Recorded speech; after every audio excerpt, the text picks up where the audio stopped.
agree though? Like, because if we talk about 5-year-olds knowing about Pennywise and TikTok, wouldn't you agree that that's a parenting problem, not necessarily like I have to get onto my kids. Like they know how.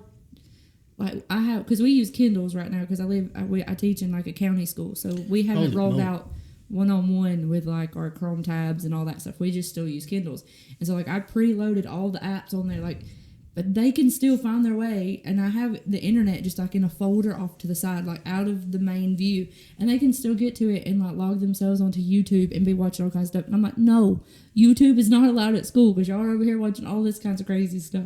All right, so here's a question. By the way, Chuck E. Cheese is $705 million in debt right now. Why is that? That's such a huge number, and for some reason, I'm not at all surprised. And they were the first to file bankruptcy after COVID. Okay, they're not worried about it. Yeah, go ahead. I'm sorry. Something far more important than Chuck E. Cheese. But I'm curious if our parents or grandparents, 30 years ago would have set up computers and podcasts, would they be having this same conversation about TV? Oh, because everything in culture is almost recyclable, or it is cyclical. Like it comes back. So like my kids, like when Gavin's in 30 years, what's Gavin? Because my Gavin's in kindergarten, so like you terrified me a little bit. Like homeschool, here we go. But I'm just curious. Like we turned out okay, somewhat. Like is there negatives? Yeah, but like, is it the downfall of society? I think the biggest difference though between like TV and like even the early stages of internet is everything now seems like it progresses so fast. So we had like a period where like it was introduced, and so we kind of got used to it. But now things are happening so fast. Like there's new stuff all the time, and they're constantly hit with stuff all the time. I think that if our parents were talking about it from how I lived, they would have talked about video games.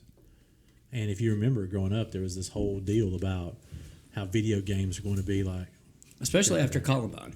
Well, yeah, how video games were the downfall of our civilization, that we were going to be more violent and everything was going to happen. I mean, and again, did some of that take place? I don't know. Probably, maybe, arguably. It could probably statistically be said that it did. But I played a lot of video games. And I feel like other than just all the like angry men on TikTok, other than angry men, you turned out just fine, just fine. I think other than my like rage. But like I think about, because this is a silly example, but like movies and stuff, like if they would, like our parents would just watch it like on TV when it would come on. Like now, even from the time I was little, I've had VHS tapes, DVDs, Blu-rays. Now everything's streaming, and that's like 4 things just in 28 years. It is fast. It is faster. Yeah, the amount how quick we're having to learn new things is super fast. I mean, it's. I don't know I don't know that there's a lot of psychological studies dealing with what effect that's having on our communities. I don't know. Well, yeah, sure. and I think honestly, like it. For instance, that is a motorcycle. Like social media, though, like especially if we're communicating to students and we're communicating to parents of students, like, can your life be lived without it? Yes. Yes. Well, and so I think that there are times, if this is where it gets down to individuals and knowing yourself. Like there's got to be times where it's like Q has talked about this. Like I got to get social media off my phone. Like I can't have this on my phone. No, when it's too much. Like and that comes again. But a 12-year-old doesn't know when too much is too much. Like they're going to literally just murder brain cells. If that's even, I don't even know if that's happened. But it feels like it is. Like, and there's no filter to go. For a 12-year-old, this might be too much. Yeah, probably should put the brakes on. I'm getting angry. I noticed that moms really, I'm getting in trouble a lot. Like, some of the stuff that I'm saying, like that hasn't developed yet. Like they're still in this process of developing. And so that's the hard part. Like as kids get older, they're going to learn that. So yes, our parents did have those worries, but as we got older, but like she said, and it's a good point, if everything's happening faster and we're giving things to people younger, Like, at what point does that break? I kind of think in a way that like almost like social media is kind of like the next natural progression from like, you know, pen pals. Like you would write each other and mail letters. So I think that's just kind of like a natural progression to go from that, because now we are so heavily technology based, but like everything's happening so fast to where the people trying to teach everybody how to use it is new to it themselves. And so there's like not a whole lot of training because nobody really knows how to use it. And then you're having to turn around so fast to where you can't prepare your kids to like how to appropriately use it, because you might not even know how to appropriately use it in a way, kind of. So realizing that either all of us or none of us are experts in here, what would be like your recommendation to, I don't know, if parents were listening or a student or youth ministers to this podcast, what would you recommend on how they let their kids, at what point do you allow them to have social media? At what point do you like encourage that? I mean what's your suggestion? I was about to ask the question, is there a particular age? Because every one of us have kids, and Brienne is pregnant. So you're going to have a child. So is homeschool. So is there a particular age where you let your kids have a phone? Is there a particular age you let them have social media? Well, number one, you know, those type of questions I struggle with. All I can tell you is what me and my wife have pre-decided. Okay, so we've already made some decisions. Like they're gonna have the faux iPhone. That's literally, you know, when they get 12, 13. Of course, I think now kids have phones in like 4th, 5th, 3rd, 2nd, 1st grade. You know, like so they're gonna get that phone, but it's gonna be able to call me or Mallory, and you know, maybe Snake. You know, that's it. Like I'm not handing my son a computer with access to everything in the world. Two clicks. You can set limits too. Like you can set time. And so, you know, but I also think that each kid is individual. So like I taught 7th grade for 5 years. You know, if I think about some of those 7th graders, you know, we're talking 12, 13, some of those kids were fully capable of handling tough information, processing it, asking good questions, dealing with it, and then moving on. Some of my kids, and again, they would have this, and I would just be like, oh, good grief. Like, this kid doesn't. They don't even, like, just... They struggling. Like, so it's going to depend on the kid. And it may even depend on the kid and the family. Like, if you just say, okay, everybody gets a phone at 12. Well, what if you got 4 kids and those last 2 at 12, they're morons. Like, what do you do? You know, like, so, you know, I think the biggest thing is, I think my advice, like, if my youth parents would actually ask my opinion, you know what I'm saying? Like, number one, the filter is I don't know what it's like to have kids this old. I'm just a youth pastor. I don't go home with them. You know, Q's in that unique boat where he does have.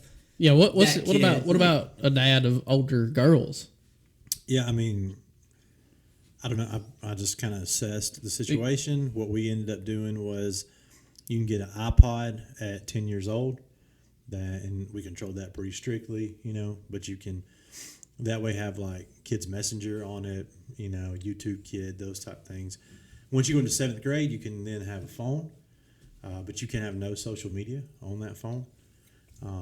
If you handle the phone well, where we're at now is when you get in 9th grade, we let you have one form of social media, probably Instagram if you want it, and then we'll monitor that and see how well you do with that. That's been the plan. It's not been perfect. I mean, my daughter has texted dumb, like, things to boys and about how, like, oh, I love you so much, when she don't even know what love is, you know, like, it's just, but she's done well for the most part. I mean, and it's very open, like, we can look at her phone whenever, you know, and she knows that. She knows that. But yeah. I think that's the key, like you said it about 4 times in that whole thing, like, monitor, guidelines, here's this, there's benchmarks, like, if you do this, you get to move to here. And so, like, my advice to parents would be like, look, I'm going to do what I need to do for my kids. And my advice to you is to pray about what you should do for your kids. But in my opinion, this is just me. Here you go in middle school, full-fledged, everything open, not checking it. Well, that's their private, no. Like, no. Like, I'm out on that. Like, I don't think... Again, going back to what you said, I can't handle it. I just feel like, I just feel like that's too much. And to me, you're setting yourself up to be a reactionary parent in such a critical time when everything is developing. And like she said, it's developing so fast now that I don't think with our jobs, with our extra stuff, that we can be reactionary parents in this climate and have to pick up the emotional pieces that some of that stuff is going to be with them when they're 30. You know what I'm saying? And so what me and my wife have decided is we just don't want Gavin and Nora to get to 30 and go, you know what? I really wish Mom and Dad hadn't given me that phone. You know what I'm saying? Yeah. Because, I would hate for that conversation to be a thing and it be preventable. That be totally preventable and me have to be like, I'm so sorry. Well, see, I don't have kids right now, but like even with my kids at school, I just don't think that a lot of kids have, and maybe it's because of COVID, I don't know, but like kids don't have accountability. Even with like my 5 and 6 year olds. Like I have some 6-year-olds who came in talking about watching Squid Games, and I'm like, why is your parents letting you watch this? And like talking about watching it with them, and I'm like, yeah, well, why? See that's like, so to me that also like it goes. This might be another podcast, but like I'll just say it now. Like it's because I feel like, especially for Christians, like for so long we have this bottom up ministry where we pour everything into 3 to 10-year-olds, and then youth ministry gets a little bit less, and then young adults gets even less, and then what we do is, well, you're an adult, you were raised in church, just y'all come on. And it's like there's no... Francis Chan puts that in his book, like healthy churches love each other, serve each other, and the third part of that is they challenge each other. And that part of challenging and holding adults accountable for like not opening up their kids to certain things, like that's totally non-existent, because we're such a private society now, and like what we do in our own home is like almost like, because we're so worried about all the ridicule that comes with that. Like me and Mallory also pre-decided we don't care if we're the crazy parents. They're like, oh, they don't give their kids a phone. Like that's fine. That's what I decided to do for my kid. Like, so your kid, when you do that, by the way, because I lived that life, your kid's gonna say things like, Dad, everybody has a phone, and they bully me. They hate me. I'm the worst person. You don't love me, Dad, do you? Oh, I know. But like you said, we're gonna just be ready. Did your kids do that? Do that. They do that. Yeah. But I feel like there's very little accountability among Christian parents, and so like, there is that mode of where, if everybody's doing it, then there can't be that much harm in it if everybody's doing it. But yet if you talk to teachers and counselors and administrators who've been doing it for like 20 or 30 years, they're like, I'm out. Like I don't even know where we're going. I don't know what we're doing. I don't know what these kids, I'm out. A big problem with my kids is like my parents aren't parents, because a lot of my kids. You're talking about the parents of your kids. Of my kids, okay, yeah, not like they're not. Yeah, no. Mom was very strict with stuff. Like she gave me a phone at age 13 only because at the time we were going to visit our dad on the weekends, and my uncle lived with him at the time, and he constantly had the phone line tied up. And so she's like, I can't get in touch with you to let you know when I'm coming to pick you up. So just know the only reason you're getting this phone is so that I can get in touch with you to tell you when I'm coming to pick you up. And so, I got one at 13 when originally she was like, you can get one at 16 only because you'll be driving and I need a way to communicate with you. And everything. And it was one of those things, like, even as a grown adult, before I got married, like, she would just randomly, like, pick up my phone and just kind of, like, scroll through it. And, it's just... I'll say even that's new. The whole, like, you're driving, I got to be able to get a hold of you. I drove my whole high school. My parents didn't know where I was at. They're like, call me before you head home. Like, so where you going? I tell them a list of this is where I'm going. They'd be like, all right, I'll see you later. Why do you think that's important now? I don't know why, because we're helicopter parents in a lot of ways. We're scared to let our kids just, and some of this, like, again, I know we need to protect them, but some of our kids are a lot stronger, I think, than we realize. That's true, too. A lot of it. So sometimes we, like, are trying to guard them and everything, but my parents when I was 17, I drove down to Dauphin Island for the weekend. Didn't have a phone. And they just like, call me when you get there. And that's what you did. You got there and you gave them a phone call and said, hey, made it. And I guess if I wouldn't have, they'd have been I think, what's funny is you mentioned that, and like before you said that, I was having that thought process. Like, there's a difference in kids that are sheltered and naive who are going to get absolutely obliterated in either high school or college, okay? Than the kids whose parents have open conversations with them and at the appropriate time has those conversations like, this is what this is. This is what this is. This is what we believe God says about those things. Mm-hmm. This is how we, you know what I'm saying? So I feel like you can still be use them as teachable moments. Even I'm not like I will be somewhat of a helicopter parent with the conversations, not just helicopter, because I feel like some people are helicopter parents, but there's no reasoning behind it. No, I have found you're not going to let anything by themselves. Yeah, like and so you're going to let Nora go to Dolphin Island when she's 17? Absolutely not. Not happen. She's not going when she's 27, let alone 17. I was going to say, no, the first but time Dad, my husband's going. See, like, and here's the deal, like I feel like Mallory's the kids parents, want to go. Like I feel like Mallory's parents did an awesome job of having like pretty strict guidelines. You're not doing this. You're not doing that.